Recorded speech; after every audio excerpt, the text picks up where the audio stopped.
General Conference of the UMC just made history in the American church more broadly by passing a resolution which calls out the skyrocketing persecution against Christians in India and calls on the U.S. government to take action against it.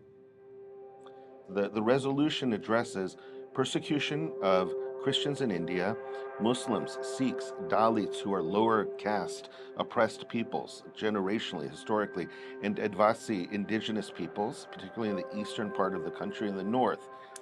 As a church that's committed to ecumenism, to interfaith relationships, we are calling on the State Department to finally look into the human rights situation in India and holding the government accountable, asking that that the government really look into those kinds of practices. Well, as a people of faith, when we learn about these atrocities, and when we learn details, what's Yeah. actually happening. What's happening in India against Christians, for instance, is mobs of hundreds of people, armed mobs, invading church services, shutting them down, beating up the congregation and the clergy, handing those people over to the police, and the police slap charges against the victims, not the perpetrators. There's ongoing rapes. People are being dismembered, burned alive. These are the sorts of attacks that we're talking about.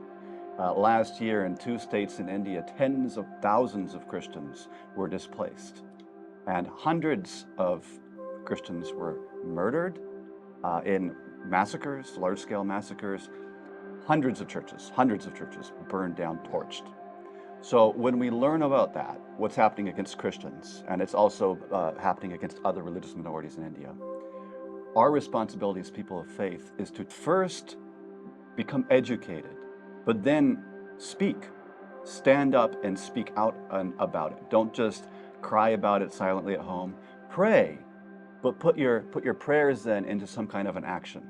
And that would involve things like going to your church, getting your entire congregation active, aware about this, trying to get your pastor or your priest active on this, speaking on this, taking the lead, reaching out to U.S. Congress, but really especially getting the church and the church ecumenically, beyond the UMC or any denomination, coming together and talking about this first and foremost and bringing it to the forefront of our narratives.